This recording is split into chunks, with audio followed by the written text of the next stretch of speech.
കാക്കയ്ക്കും പൂച്ചയ്ക്കും കല്യാണം എന്ന ചിത്രത്തിലെ എവർഗ്രീൻ കോമഡി സീൻസ്.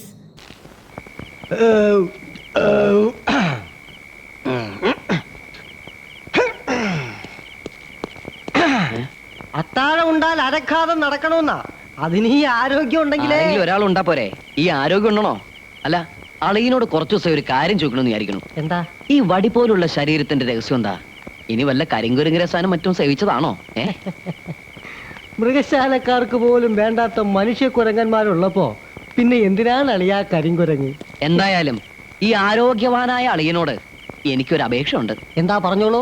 അയ്യോ, അത് വെളിച്ചത്ത് പറയാൻ പറ്റില്ല. എന്നാ ഇരുട്ടത്തേക്ക് പോവാം. എന്താ അളിയാ പ്രശ്നം? ഞാൻ ഇടപെടണോ? വേണം.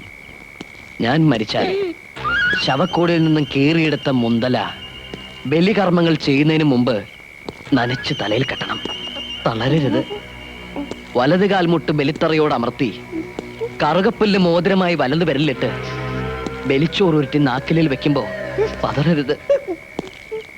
നനഞ്ഞ കൈപ്പത്തികൾ ഏറെ മുട്ടിയിട്ടും കാക്കകൾ എത്താൻ വൈകുമ്പോ ഇടറരുത്.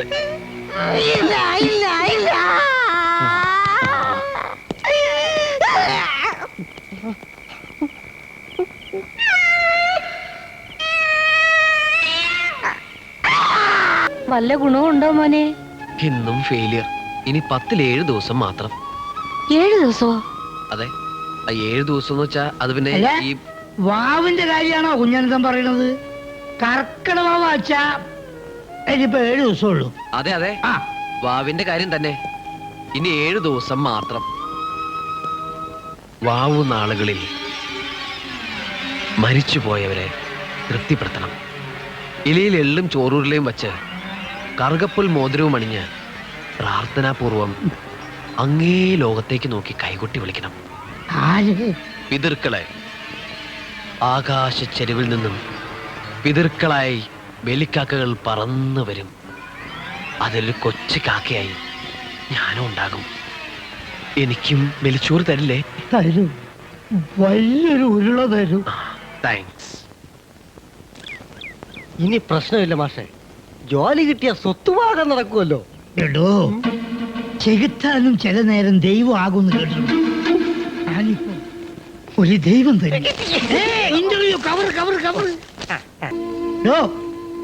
ഈ കോയൻകെ കമ്പനിയിൽ ഇന്റർവ്യൂവിന് വിളിക്കാന്ന് വെച്ചാൽ തന്നെ ജോലി കിട്ടിയാൽ മതില്ല. ഇവിടെ ഇങ്ങനെ ചടച്ചെടുക്കുന്ന നേരം കൊണ്ട് ഒന്ന് പോയി നോക്കിക്കൂടെ എനിക്ക്?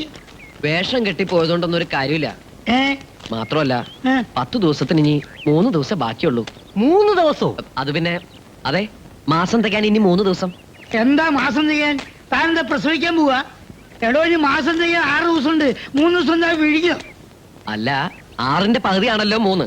അപ്പൊ 3 ടോട്ടൽ 6. അത് നേരാ. അതിനേക്കാൾ മണ്ടന് വേണം. 3 ആയി. എടോ, ഈ പണ്ടാറക്കാലിന് ജോലി കിട്ടിയാലേ നമുക്ക് ഗുണമുള്ളൂ. എങ്ങനെയെങ്കിലും ഇതിന് ഇന്റർവ്യൂ പറഞ്ഞ് അയക്കണം. അതെങ്ങനെ? ഞാൻ പറയാം. തൽക്കാലം നമുക്ക് സ്പോൺസർമാരാണ്. പോകാനുള്ള ഉടുപ്പും ഷൂസും പാന്റും അത്യാവശ്യത്തിനുള്ള കാശും നമുക്ക് 2 പേർക്കും പങ്കിട്ട് കൊടുക്കാം. എന്താ? Okay, I am ready. ഇങ്ങോട്ട് വരിക, ഇവിടെ വരിക. പണത്തെ കുറിച്ചൊന്നും താനിപ്പോ പേടിക്കണ്ട. പോകാനുള്ള എല്ലാ ഒരുക്കങ്ങളും ഞങ്ങൾ 2 പേരും കൂടി അങ്ങോട്ട് നടത്തിക്കോളാം. അത് വേണോ? അത് ഞങ്ങൾ അളിയന്മാരുടെ ഒരു അവകാശമാണ്. ആരൊക്കെ ഇനിയിപ്പോ എന്തൊക്കെ പറഞ്ഞാലും ശരി, ഞാനൊരു സങ്കുചിതനല്ല. വളരെ ഓപ്പൺ ഹാർട്ടാ, വിശാല ഹൃദയൻ. സൈക്കിൾ പിടിക്കുക, നടക്ക്. അപ്പോ ഓപ്പൺ ഹാർട്ടായ സ്ഥിതിക്ക് ചില സത്യങ്ങൾ പറയാമല്ലോ. പറഞ്ഞോളൂ. അളിയനാണെങ്കിലും ഞങ്ങൾ എല്ലാ കാര്യങ്ങളും പരസ്പരം ചർച്ച ചെയ്യാറുണ്ട്. ഞങ്ങൾ സുഹൃത്തുക്കളെ പോലെ. ആയിക്കോട്ടെ. അതെ, വെരി ക്ലോസ്. എന്ത് ചർച്ചയാണ്? അങ്ങനെയുള്ള ചർച്ച കൊണ്ട് നമ്മുടെ ഇന്ത്യക്ക് വല്ല ഗുണം ഉണ്ടാവോ? ഇന്ത്യക്ക് ഗുണമുണ്ടാവില്ല. പിന്നെ പേഴ്സണൽ മാറ്റേഴ്സ് ആണ് ഞങ്ങൾ കൂടുതലും സംസാരിക്കാം. അതെ, അസൂയപ്പെടുത്തുന്ന പ്രേമബന്ധമായിരുന്നു ആ കവിതാക്കൾ തമ്മിൽ. ഐ മീൻ, നിങ്ങളുടെ ഭാര്യയും കുഞ്ഞനന്തനും തമ്മിൽ. അവരുടെ പ്രേമബന്ധത്തിനിടയിൽ ഒരു പോസ്റ്റ്മാന്റെ സഹായം പോലും ആവശ്യമുണ്ടായിരുന്നില്ല. പ്രേമിച്ചാൽ ചിലപ്പോ കത്തുകൾ പരസ്പരം കൈമാറി എന്നൊക്കെ ഇരിക്കും. അത് സാധാരണയാ. കത്തുകൾ മാത്രമല്ല, പിന്നെ ചിലപ്പോ തൊട്ടും തലോടിയും നോക്കിയിരിക്കും. ഈ ബസ്സിലൊക്കെ പോകുമ്പോ നമ്മൾ അറിയാതെ ചിലരെ തട്ടിമുട്ടിയൊക്കെ പോവാറില്ലേ? അതൊന്നും വലിയ പ്രശ്നമല്ല. കേവലം തട്ടലും മുട്ടലും മാത്രമല്ല, പിന്നെ ഈ പ്രകൃതിയെ സാക്ഷി നിർത്തി വിലപ്പെട്ടതെന്ന് അവർ പരസ്പരം കൈമാറിയിട്ടുണ്ട്. സ്വർണ്ണമാണോ? ഛേ, അതല്ല, ഹൃദയം? അതിലും മേലെ, ഇനിയും മേലെ. അത് തന്നെ. ക്ഷമിക്കണം, താങ്കൾ ഒരു വിശാല ഹൃദയനായതുകൊണ്ടാണ് വിശാലനല്ലാത്ത ഞാൻ ഇത്രയും വിശദമായി സംസാരിച്ചത്. ഞാൻ അത്രയ്ക്ക് വിശാല ഹൃദയനല്ല. സോറി, ഞാൻ ഡ്യൂട്ടി മറന്നു. കോന്തുണ്ട് നേർക്ക് ഒരു കത്തുണ്ടായിരുന്നു. കൊണ്ടുപോയി കൊടു. വിശാല ഹൃദയൻ. ഇതേ ദരിദ്രവാസി പോസ്റ്റ് കാർഡിൽ കത്തയച്ചിരിക്കുന്നു. ഇവിടെ എനിക്ക് സുഖമാണ്, അവിടെയും സുഖമെന്ന് വിശ്വസിക്കുന്നു. ഇവിടെയും സുഖം, അവിടെയും സുഖം.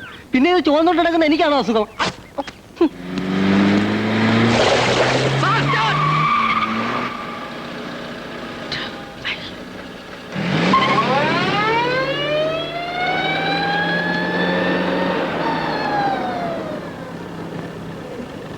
വാസുവേട്ടൻ.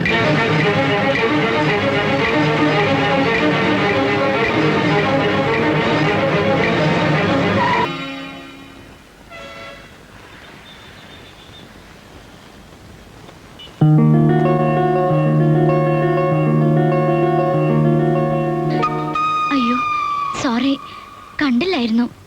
ഭയങ്കര സ്പീഡായിരുന്നു അല്ലേ? വായുകുളി വാങ്ങിക്കാനാവും. ആർക്കാണാവോ? മുത്തച്ഛനോ അച്ഛനോ കൊച്ചച്ഛനോ ഇളയച്ഛനോ വെല്ലിച്ചനോ അതോ നാട്ടുകാരോ വല്ല ഒരു അച്ഛനോ? ഒരു പാവം വഴിയാത്രക്കാരനെ ഈ കോലത്തിലാക്കിയില്ലേ? താങ്ക്സ്.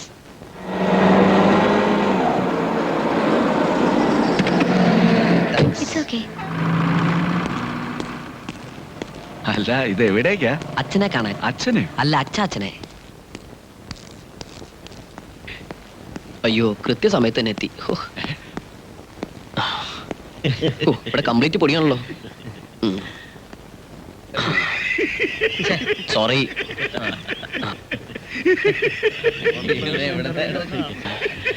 നോക്കി ചിരിക്കാതെ പട്ടിപ്പുല്ലേ, ഇത് മരിക്കാൻ പോകുന്നതിന്റെ വേഷം കേട്ടാ. Yes, good morning. Good morning sir. What is this? ഇഷ്ടിയക്കളത്തിൽ നിന്നാണോ വരുന്നത്? ഇന്റർവ്യൂ അറ്റൻഡ് ചെയ്യാൻ തന്നെയാണോ വന്നത്? അതോ ഫാൻസി ഡ്രസ് കോമ്പറ്റീഷനോ? സോറി, സത്യത്തിൽ സംഭവിച്ചെന്താണെന്ന് വെച്ചാൽ സ്വാഭാവികമായി സകലർക്കും സംഭവിക്കാൻ സാധ്യതയുള്ള ഒരു സംഭവമാണ് സാർ. ഒരു മിനിറ്റ്. വെൽ ഡ്രസ്ഡ് ആയിട്ട് ഞാനിങ്ങനെ റോഡിലൂടെ വരികയായിരുന്നു വിത്ത് ഫയൽ. ചീറി പാഞ്ഞെത്തിയ ഒരു പാവം കാറിന് ഒരു കൗതുകം തോന്നി. ചെളിയിൽ കുളിപ്പിച്ച് ദാ എന്നെ കോലത്തിലാക്കി. വകതിരിവില്ലാത്ത ആ പാവം കാരന് അറിയില്ലായിരുന്നു സാർ ഞാനൊരു ഇന്റർവ്യൂ അറ്റൻഡ് ചെയ്യാൻ വരികയാണെന്ന്. പിന്നെ പേഴ്സണാലിറ്റി കീപ്പ് ചെയ്യാൻ എനിക്ക് പറ്റുമായിരുന്നു. ഉടൻ തന്നെ വീട്ടിൽ പോയി ഡ്രസ്സ് ചേഞ്ച് ചെയ്ത് എനിക്ക് ഇവിടെ തിരിച്ചെത്താമായിരുന്നു. പക്ഷേ അപ്പോയിന്റ്മെന്റ് ടൈം കീപ്പ് ചെയ്യാൻ പറ്റില്ല. പറ്റോ? ഇല്ല. സോറി സാർ, ഞാൻ തെറ്റിദ്ധരിച്ചു. ഒരു സ്ഥാപനത്തിന് പേഴ്സണാലിറ്റിക്കൽ വലുതാണ് പങ്ക്ച്വാലിറ്റി എന്ന്.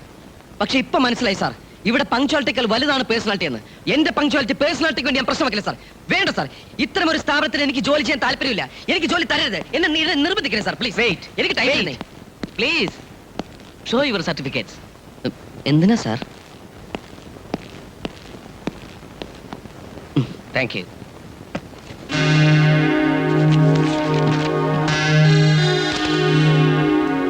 Okay, you are selected.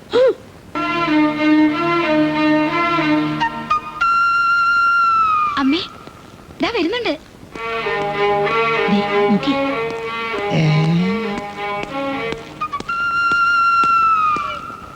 ആ വരവ് കണ്ടാലറിയാം അവലക്ഷണം. ഫു, യോഗം വേണടാ, യോഗം. സ്പോൺസർ ചെയ്ത വകയിൽ 800 രൂപ തൊലഞ്ഞു. സ്വന്തം മക്കൾക്ക് നല്ലൊരു ഡ്രസ് എടുത്തു കൊടുത്തിട്ടില്ല. ആ. പുത്തനുടുപ്പ്. ഇന്റർവ്യൂവിന് പോടുന്ന തല്ല് കിട്ടിയോ? ഈ വരവ് കണ്ടപ്പോ തോന്നിയൊരു അവസ്ഥ പറയട്ടെ. അട്ട ചങ്കി കുടുങ്ങിയ മട്ടുണ്ട്. സത്യം, അട്ട ചങ്കി കുടുങ്ങി. എനിക്ക് ജോലി കിട്ടി.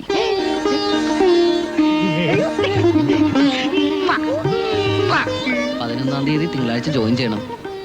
അല്ലെങ്കിൽ പുസ്തനുടുപ്പ് ധരിപ്പിച്ച് പറഞ്ഞയച്ച പാടാവില്ലെന്ന് മഹാലക്ഷ്മി ഇപ്പൊ പറഞ്ഞോളൂ അല്ലേ? അതെ മക്കളെ, അങ്കിളിന് ജോലി കിട്ടി. പോയി ഷെയ്ക്കാനും എടുക്ക്. എപ്പോ നോക്കിയാലും അങ്ങോട്ട് ചെല്ലേ, കൊടുക്കും മാമനി.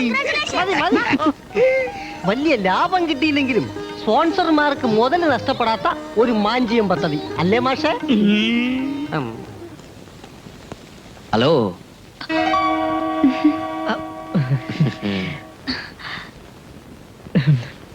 പ്രേമിക്ക? അല്ല, ഐസ്ക്രീം കഴിക്കാൻ.